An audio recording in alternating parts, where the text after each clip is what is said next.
Hey everybody, welcome to another episode of Canadiens News and Rumours. I'm Jacob Billington, joined with Ryan Szporer. How you doing, Ryan? Good. Thanks. How are you? Good. Things aren't going as well in Montreal right now, and I guess we can just dive right into it and talk about the injuries. There's been a ridiculous amount of injuries going on with the Montreal Canadiens right now. Kaiden Guhle, he's going to be out for 8 to 10 weeks. Kirby Dach out 4 to 6 weeks. Patrik Laine still 2-3 months from returning, and Alex Newhook is out 4 months. These are all pretty important players for the Montreal Canadiens in their own respective.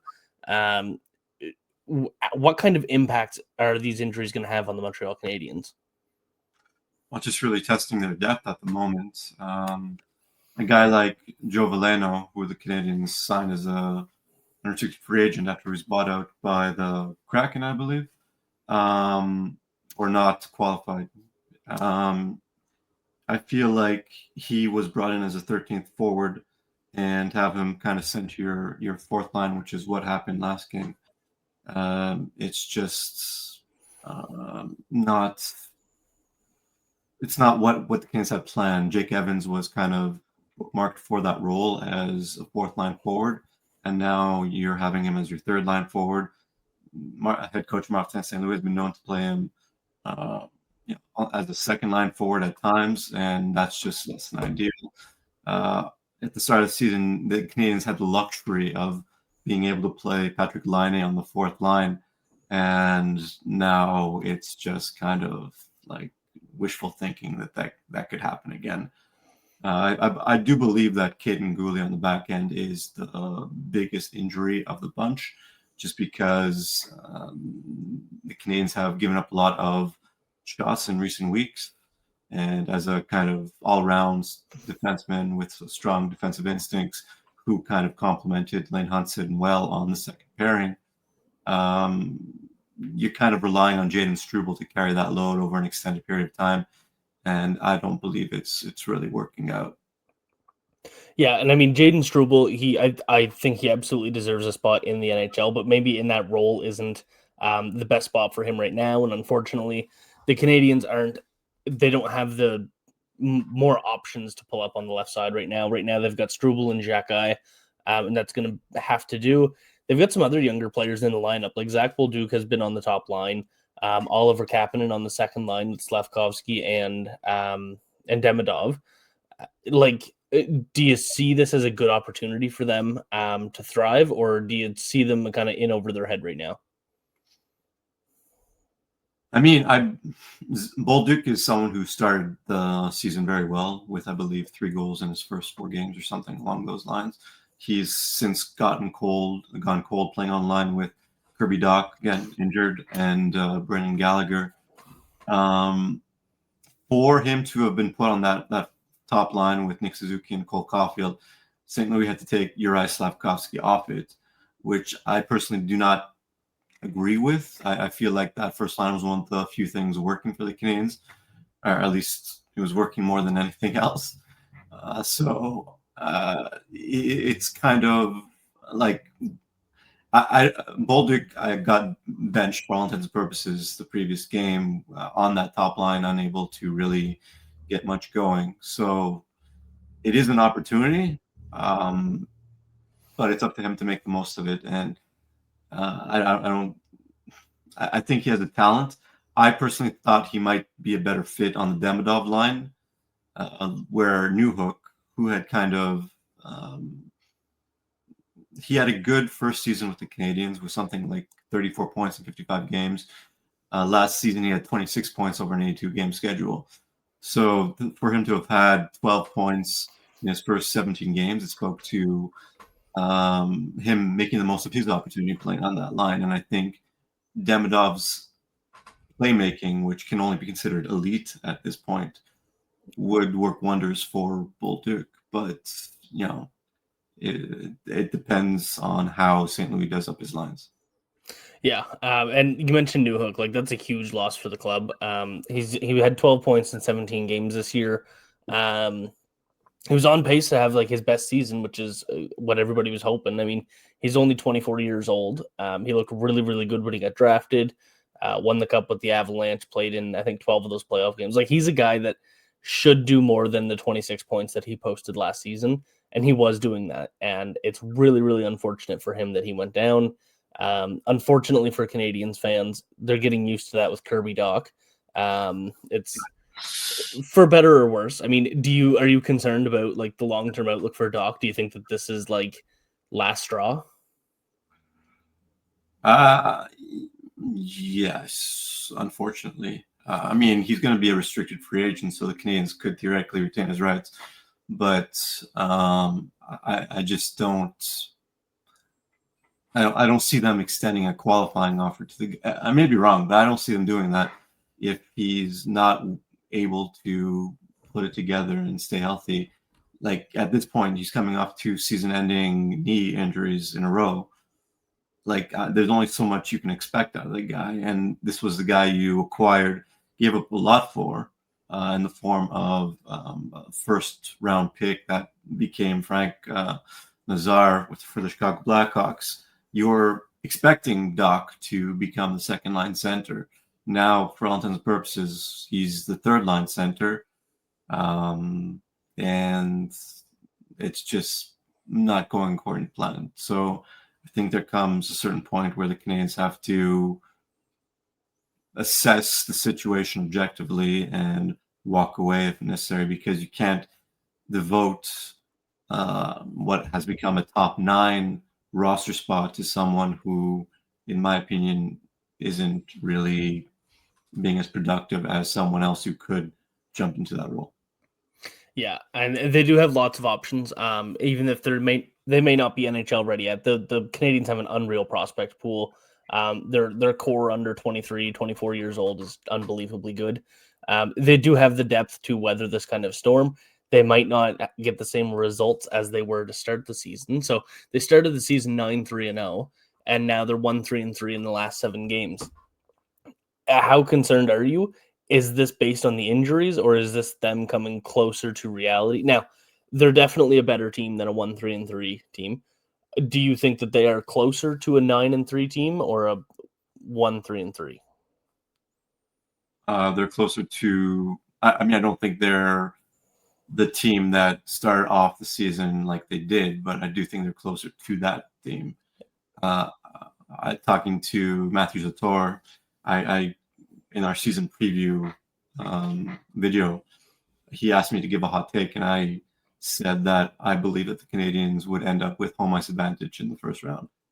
Now, in spite of their slump, they're still in a position to make that a reality. And I think while a lot of Montreal Canadiens fans are kind of looking to the sky as if it's about to fall down, you need to take a step back and remember that they're in a much better position right now than they were at this point last year. On December 3rd, when Patrik Laine debuted after sustaining a knee injury in the preseason last year, the Canadiens were in the Eastern Conference basement. And from that point on, from the point at which Laine played his first game as a Montreal Canadien, and they acquired Alexandre Carrier as a defenseman, and Jakub Dobeš made his debut in net. The Canadiens played 621 hockey the rest of the way to make the playoffs for the first time since 2021. And that 621 points percentage was on par with the season-long points percentages of the Colorado Avalanche and the Tampa Bay Lightning. So they've proven in the past that the success that they've enjoyed since that point is sustainable, in my opinion anyway. And I think this year they're a better team than they were last year. And despite being the youngest team in the league, I think you need to look at it from the perspective that they're only getting better, in theory, with each passing day, with each passing game. So I'm not overly concerned, even if, God forbid, they miss the playoffs, which is always a possibility. I think Canadiens fans should remember that, they're not cup contenders. They're building towards that. And this is the framework of a team that could become a cup contender.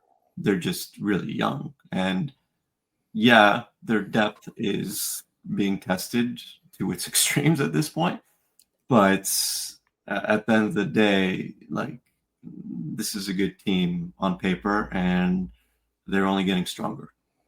Well, I look at the Eastern Conference and like the wild card race in particular, and I look at Montreal, I look at Ottawa, I look at Toronto, I look at the New York Rangers, and like there's like 5 or 6 teams that are going to be clawing for those 2 spots. The Washington Capitals too, that are like those are all outside of the playoff spot right now. Not all of them, but a lot of them are outside of the playoffs trying to get back in, and like it's going to be a bloodbath by the end of the season. So I think that Montreal has what it takes to stay in a playoff spot and to get back into the playoffs. I love what they have built. And considering that right now you have one of your top defensemen, a top 6 winger, and 2 middle 6 centers out, and they still look as deep as they do, like that's really impressive. Now, beyond what they have on the roster, it starts to get pretty thin now. They're kind of at their last top options. But do you think that the resolution, so we're like 3 months without seeing any of these guys back, Guhle, Newhook, Dach, and Laine.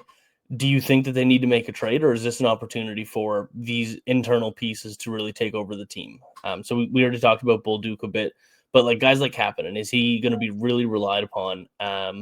Is like some other guys going to get called up, or what do you think? Should they make a trade, or should they just ride the wave?